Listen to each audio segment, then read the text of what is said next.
दिसंबर का दिन इसराइल के लिए किसी बुरे सपने की तरह था, क्योंकि इसराइल के खिलाफ कल प्रतिरोध बलों ने यानी रेजिस्टेंस ग्रुप ने कई कार्रवाई की। हर तरफ से इसराइल और उसके सैनिकों पर टूट पड़े। पूरी खबर आगे आपको बताऊंगी।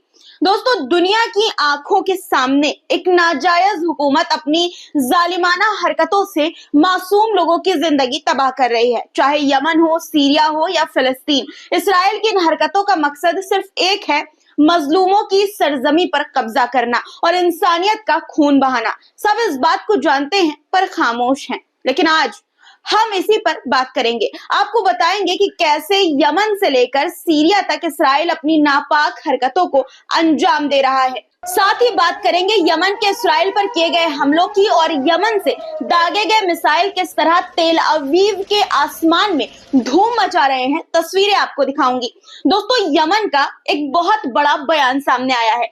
यमन ने साफ कर दिया है कि इसराइल से जंग के लिए वो लंबे वक्त के लिए तैयार है, यानी कि तैयारी कर चुका है। यमन की तरफ से ये कहा गया है कि जंग लंबी चलने वाली है, मतलब अब इसराइल की शामत आने वाली है। और क्या बड़ी बातें यमन ने कही है, आगे आपको बताऊंगी। सीरिया में इसराइल की हरकतों को लेकर संयुक्त राष्ट्र ने बहुत कड़ी चेतावनी इसराइल को दे दी है। क्या कहा है, आगे बताऊंगी।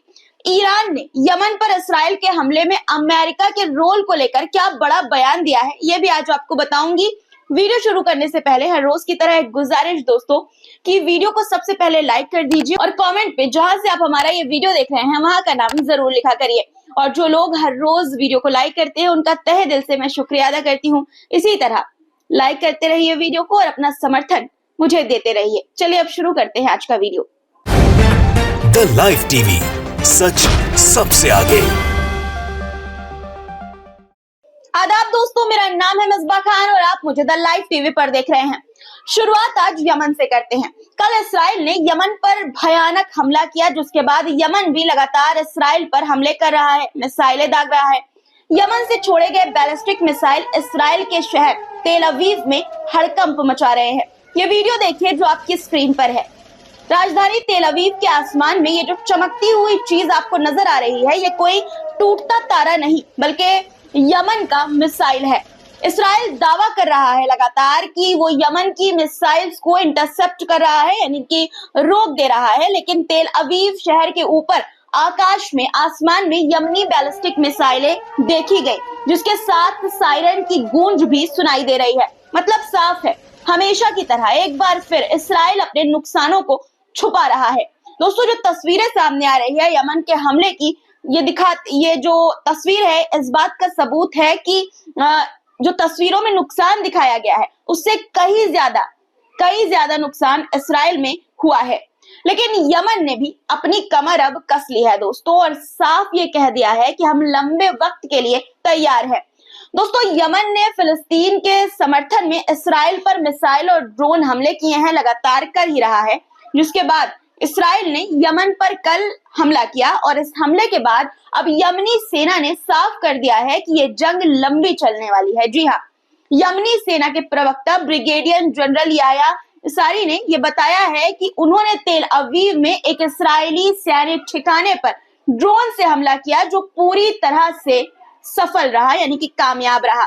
याया सारी ने साफ शब्दों में ये कहा कि यमन इसराइल के खिलाफ लंबी जंग के लिए तैयार है। उन्होंने ये भी कहा कि जब तक गजा पर इसराइल का हमला और नाकाबंदी खत्म नहीं होती, यमन के हमले इसी तरह जारी रहेंगे। दोस्तों, ये बात यमन लगातार और बार बार कह रहा है। आपको बता दूं कि यमन की सेना ने इससे पहले फिलिस्तीन 2 हाइपरसोनिक मिसाइल का इस्तेमाल करते हुए इसराइल के कब्जे वाले इलाकों पर हमला किया था। इन हमलों से भारी नुकसान हुआ और वहां रहने वाले लोगों को बंकरों में शरण लेनी पड़ी, जिसके बाद इसराइल ने यमन पर पलटवार करते हुए सना में ऊर्जा ठिकानों, तेल स्रोतों और बिजली घरों को निशाना बनाया। हुदैदा के बंदरगाह पर भी बमबारी की। इन हमलों में 9 लोगों की मौत हो गई, यानी 9 लोग शहीद हो गए। यमनी सेना ने इसराइल के इन हमलों का मुंह तोड़ जवाब भी दिया। सेना ने एक और बयान में कहा कि उन्होंने तेल अवीव के 2 संवेदनशील सैन्य ठिकानों को निशाना बनाया। उन्होंने ये भी कहा कि ये हमले इसराइल की बर्बरता के खिलाफ एक नेचुरल और वैलिड रिएक्शंस है। अब आपको 19 दिसंबर को रेजिस्टेंस ग्रुप हर तरफ से किस तरह से इसराइल पर टूट पड़ा, ये बताती हूँ दोस्तों।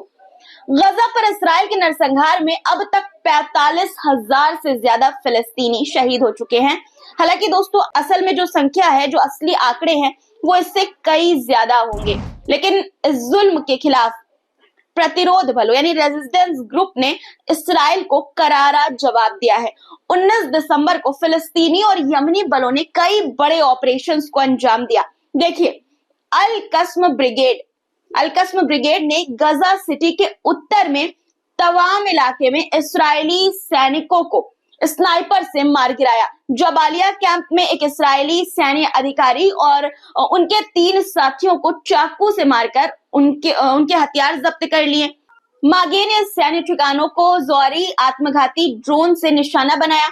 वहीं अल कुद्स ब्रिगेड ने तुलकरम के बलावने इलाके में एक इस्राएली D9 सैन्य बुलडोजर को विस्फोटक से उड़ा दिया। नजारिम इलाके में इस्राएली सैन्य कमांडर मुख्यालय पर मोर्टार शेल्स से हमले किए, यानी कि मोर्टार गोलों से हमले किए।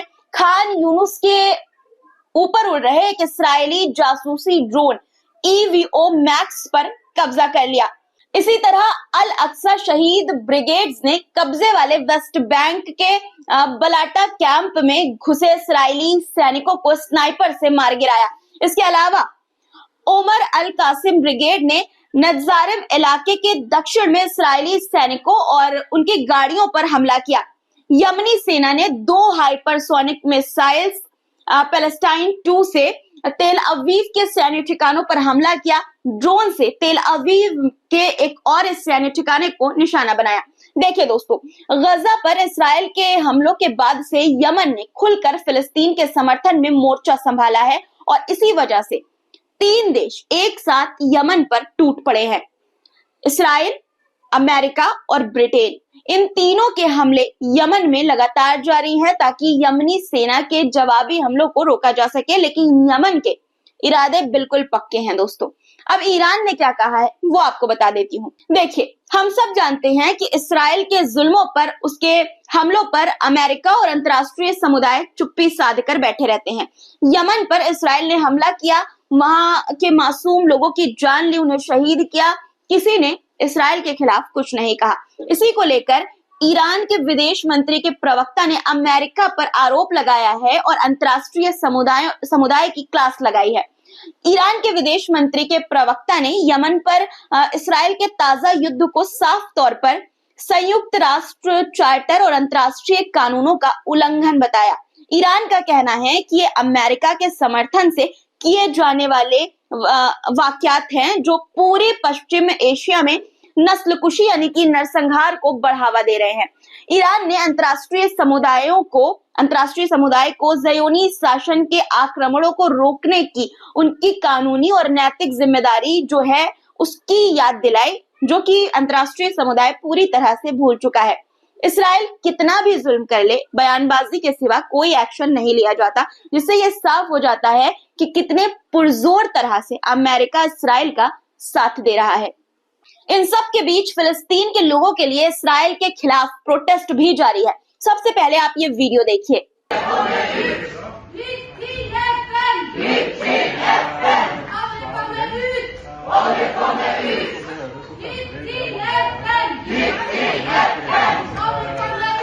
नॉर्वे के ओस्लो का ये वीडियो है जहां फिलिस्तीनी समर्थक कार्यकर्ताओं ने नॉर्जेस बैंक के सामने विरोध प्रदर्शन किया।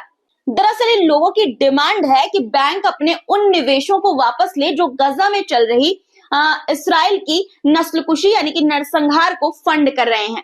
ये बताता है कि दुनिया में जागरूकता बढ़ रही है और लोग जुल्म के खिलाफ खड़े हो रहे हैं। इसके अलावा जॉर्डन की राजधानी अम्मान में एक सेमिनार आयोजित किया गया जिसकी तस्वीर आप स्क्रीन पर देख सकते हैं। इस सेमिनार का मकसद इसराइल के खिलाफ माली और सियासी बहिष्कार यानी कि बॉयकॉट को बढ़ावा देना था। अब बात सीरिया की। सीरिया में भी इसराइल की मनमानी जारी है, लगातार कब्जा किया जा रहा है इसराइल के द्वारा। सीरिया में इसराइल की दखलंदाजी और सैन्य हमलों ने देश की अखलाकी और सियासी हदों को पार कर दिया है। जिस तरह से लगातार इसराइल का सीरिया पर कब्जा होता जा रहा है, उसे लेकर संयुक्त राष्ट्र महासचिव एंटोनियो गुटेरेस ने एक बार फिर से सवाल उठाए हैं। खबर है कि थर्सडे को एंटोनियो गुटेरेस सहित अंतर्राष्ट्रीय नेताओं ने इन हमलों को सीरियाई सरकार के अधिकार और इच्छा के विरुद्ध बताया और एंटोनियो गुटेरेस ने सीरिया पर इस्राएल के हमले को देश के क्षेत्रीय अखंडता का खुला उल्लंघन बताया और देश के खिलाफ सभी आक्रामकताओं को तत्काल यानी कि तुरंत रोकने की मांग की। उन्होंने कहा कि इस्राएल को फौरन इन जुल्मों को रोकना चाहिए। इसके साथ ही गुटेरेस ने इस्राएल से 1974 के डिसएंगेजमेंट ऑफ फोर्सेस एग्रीमेंट का पालन करने की मांग की है। दरअसल सीरिया और कब्जे वाले गोलान हाइट्स के बीच डीमिलिटराइज्ड जोन में इस्राएली सैनिकों की तैनाती नेतन्याहू ने की है। दोस्तों, इसी के खिलाफ गुटेरेस ने चेतावनी दी है। उन्होंने साफ किया है कि सीरिया और इस्राएल के बीच बने डीमिलिटराइज्ड जोन में यूएन शांति सैनिकों के अलावा किसी भी सेना की मौजूदगी को बर्दाश्त कतई नहीं किया जाएगा। इसके साथ ही उन्होंने अंतर्राष्ट्रीय समुदाय से अपील की कि वो सीरिया में शांति स्थापित करने के प्रयासों को समर्थन दें, प्रयासों का सपोर्ट करें। गुटेरेस ने इस्राएल की कार्रवाई पर सवाल उठाते हुए कहा कि सीरिया में वहां की आवाम अब भी मौत, जुल्मों और बेघर होने का सामना कर रही है, मगर इस्राएल सिर्फ इन मुश्किलात का फायदा उठाकर सीरिया की जमीन पर अपना कब्जा बढ़ाना चाहता है। उन्होंने जोर दिया कि सीरिया का भविष्य केवल वहां की जनता तय करेगी। आपको बता दें कि इस्राएल ने 1967 के युद्ध के दौरान सीरिया के गोलान हाइट्स पर कब्जा किया था। अब तक इस्राएल ने इन क्षेत्रों को वापस करने से इनकार किया है। 1973 के युद्ध के बाद यूएन ने इस क्षेत्र में एक बफर जोन बनाया था, जहां यूएन के करीब 1100 यानी कि 1100 सैनिक तैनात थे। लेकिन अब इस्राएल ने इस जोन में घुसपैठ शुरू कर दी है। गुटेरेस के मुताबिक इस्राएल की सेना न केवल इन बफर जोन को पार कर चुकी है, बल्कि सीरिया के कुनैत्रा सूबे के गांवों में दाखिल होकर मकामी लोगों को, जो कि वहां के लोग हैं, उनको जबरन उनके घर से निकाल रही है, यानी कि उन्हें विस्थापित कर रही है। हालांकि ये भी अंतर्राष्ट्रीय समुदाय को नजर नहीं आएगा, यहाँ पर भी वो चुप ही रहने वाला है। ब्रिगेडियर जनरल इलियास फरहाद का भी कहना है कि इस्राएल का असली और अंतिम मकसद सीरिया के और हिस्सों पर कब्जा करना है, यानी कि सीरिया में नियंत्रण बढ़ाना है।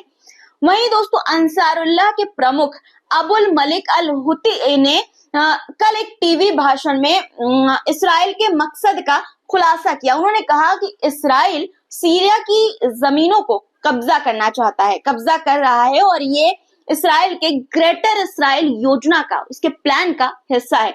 उन्होंने इस प्रक्रिया को इस्राएल के डेविड्स कॉरिडोर के रूप में बताया, जिसका उद्देश्य ईफ्रेट्स नदी के किनारे अमेरिकी आधारित और कुर्द क्षेत्रों पर अपनी पहुंच बढ़ाना है। ये सारी बातें अमेरिका और अंतर्राष्ट्रीय समुदाय जानते हैं, पर क्यों चुप है ये बताने की जरूरत नहीं है। अब आपको गजा से आई एक ऐसी खबर बताना चाहती हूँ जिसे सुनकर आपको गुस्सा और आपकी आंखों में आंसू एक साथ आने वाले हैं। दोस्तों, गजा पर इस्राएल के हमले लगातार निर्दोष मासूम लोगों की जान ले रहे हैं। अब खबर आई है कि गजा के एक हिस्से को किल जोन बनाकर इस्राएली सैनिक मासूमों को बेरहमी से मार रहे हैं। क्या है ये किल जोन और कैसे इस इलाके में मासूम बच्चों और महिलाओं को भी आतंकवादी बताकर मार दिया जाता है, आपको डिटेल के साथ समझाती हूँ। देखिए, गजा के नजारिम इलाके में इस्राएली सेना ने एक ऐसा क्षेत्र बनाया है जिसे किल जोन कहा जा रहा है, यानी कि किल जोन नाम दिया गया है। यहाँ कोई सीमा तय नहीं है, कोई लिमिट नहीं है, जहां तक स्नाइपर की नजर जाए वहीं तक किल जोन है। इस्राएली सैनिकों ने खुद ये स्वीकार किया है कि यहाँ मारे गए लोगों को बाद में आतंकवादी घोषित कर दिया जाता है, भले ही वो बच्चे ही क्यों ना हो। इस्राएली सैनिकों के मुताबिक एक 16 साल के लड़के को गोलियों से छलनी कर दिया गया और इसे आतंकवादी बता दिया गया। हालांकि जब किसी ने ये कहा कि वो लड़का बिना हथियार के था और एक सामान्य नागरिक दिख रहा था, तो कमांडर ने कहा ये कोई फर्क नहीं पड़ता, यानी कि इससे कोई फर्क नहीं पड़ता, जो भी सीमा पार करेगा वो आतंकवादी होगा। गजा में कोई निर्दोष नहीं है, कोई मासूम नहीं है। हम तब तक आगे बढ़ेंगे जब तक हम जीत न जाएं। आप इसराइल के सैनिकों की मानसिकता देख सकते हैं दोस्तों कि किस तरह की घिनौनी मानसिकता है उनकी, किस तरह से वहां मासूमों को कत्ल करके खुशियां मनाते हैं इसराइल के सैनिक। ये सभी जानते हैं। संयुक्त राष्ट्र और ह्यूमन राइट्स वॉच की रिपोर्ट के मुताबिक इसराइल की इन कार्यविधि में मारे गए 70% लोग महिलाएं और बच्चे हैं। 5 से 9 साल के बच्चे सबसे ज्यादा शिकार बने हैं। एक दिन के नवजात से लेकर यानी न्यू बॉर्न बेबी से लेकर 97 साल की बुजुर्ग महिला तक को मार दिया गया है इसराइल के सैनिकों द्वारा। लेकिन फिर भी अमेरिका और इसराइल के सपोर्टर्स उन्हें सही ठहराते हैं, उनकी इन कार्रवाइयों को सही कहते हैं। दोस्तों, गजा युद्ध के कारण हर तरफ हर चीज पर असर पड़ रहा है। इस युद्ध के कारण वेस्ट बैंक पर ईसाई यानी कि क्रिश्चियन समुदाय के त्योहार इस साल भी प्रभावित हुए। गजा में चल रही हिंसा और संघर्ष ने पूरे क्षेत्र में तनाव को बढ़ा दिया है, जिससे ईसाई समुदाय के लोग अपने धार्मिक त्योहारों का सही तरीके से जश्न नहीं मना पा रहे हैं। लोग इस साल भी अपने त्योहारों को शांतिपूर्ण मनाने में असमर्थ रहे। ये साल दूसरा ऐसा साल है जब गजा युद्ध का असर वेस्ट बैंक के क्रिश्चियन समुदाय के यानी क्रिश्चियन कम्युनिटी के त्योहारों पर, उनके फेस्टिवल्स पर पड़ा है। आज के लिए दोस्तों इतना ही। आज की खबरों पर आपकी क्या राय है कमेंट जरूर कीजिएगा, और चैनल को अगर आपने सब्सक्राइब नहीं किया है तो तुरंत कर लीजिए दोस्तों, और वीडियो को शेयर भी लगे हाथों कर दीजिएगा। आप इतना सारा प्यार देते हैं तो बहुत अच्छा लगता है, इसलिए कमेंट भी जरूर क्या करिए। फिर मुलाकात होगी कुछ नए मुद्दों के साथ, तब तक के लिए खुदा हाफिज।